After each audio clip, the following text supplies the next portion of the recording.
Saya mau tanya, kenapa Tuhan Yesus berdoa padahal Tuhan Yesus sendiri adalah Tuhan? Sebelumnya dalam episode pertama saya sudah jelaskan bahwa Yesus itu adalah Tuhan. Yesus itu adalah Allah. Tapi dia mau menjelma jadi manusia.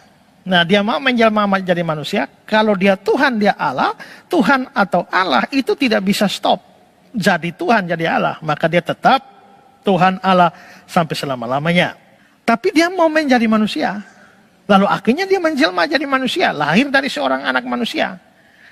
Tapi waktu dia menjadi manusia, dia tidak kehilangan kealahannya. Berarti pada waktu dia menjadi manusia, dia tetap Allah.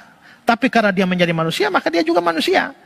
Karena itulah maka orang Kristen percaya Yesus itu adalah Tuhan atau Allah sekaligus adalah manusia. Sekarang, karena dia adalah Tuhan dan Allah, maka kita bisa lihat bahwa ada hal-hal yang menunjukkan atau ada kata-kata, ada perbuatan-perbuatan yang menunjukkan kealahannya, ada kata-kata perbuatan yang menunjukkan kemanusiaannya.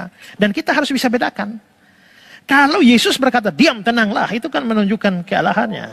Nah, mungkin karena Yesus mengatakan, diam tenanglah, itu menunjukkan otoritas dia atas alam. Makanya Pak Tong bilang bahwa kalau Pak Niko menghardik itu mengambil haknya Allah yang seharusnya tidak dilakukan karena para rasul pun tidak pernah melakukan hal itu, ya. Tapi terlepas dari hal itu menunjukkan kealahan. Hai anakku, dosamu sudah diampuni. Itu kealahan.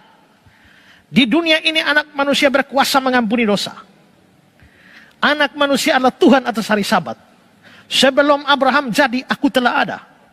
Permuliakanlah aku dan kemuliaan yang kumiliki di hadiratmu sebelum dunia ada.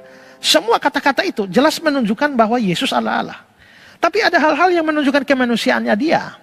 Ya, lapar, haus, capek, ngantuk, nah, takut, nangis. Nah, waktu dia berdoa, ini menunjukkan kemanusiaannya. Ya, jadi sebagai manusia dia memang berdoa kepada Bapaknya. Maka seperti saya bilang tadi, banyak orang yang tidak percaya, orang agama lain, tidak paham kristologi seperti ini sehingga hal-hal yang menunjukkan kemanusiaan, mereka jadikan bukti sebagai dia bukan Allah. Sebaliknya pada masa lampau, hal-hal yang menunjukkan kealahannya dipakai sebagai bukti bahwa dia bukan manusia. Jadi jangan bilang, Yesus bukan manusia. Kenapa? Karena dia bilang dalam Yohanes 17 ayat 5, permuliakanlah aku dengan kemuliaan yang kumiliki di hadiratmu sebelum dunia ada. Berarti Yesus lebih tua dari dunia. Manusia mana yang lebih tua dari dunia? Karena Yesus lebih tua dari dunia, maka Yesus bukan manusia. Itu namanya mempergunakan bukti kealahan untuk membantah kemanusiaan.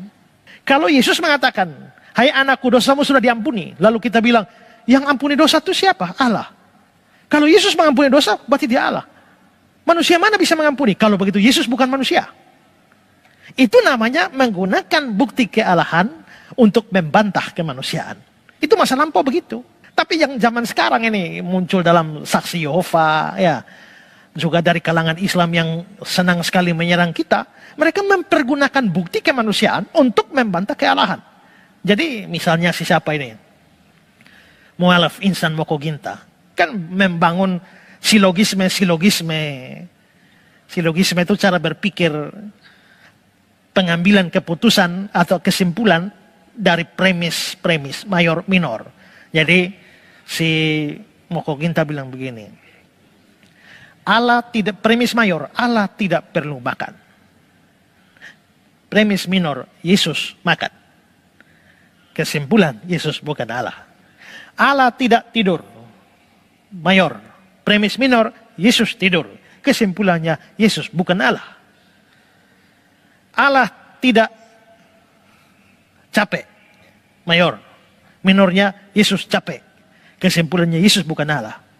Nah ini kan secara logika membangun kesimpulan dari premis-premis silogisme seperti itu sih oke. Tapi yang tidak dipahami oleh Moko Ginta itu kan, dia tidak paham duinatur Kristus. Bahwa Kristus itu pribadi yang unik di mana kealahan dan kemanusiaan ada di dalam satu pribadi. Itu yang dia tidak paham.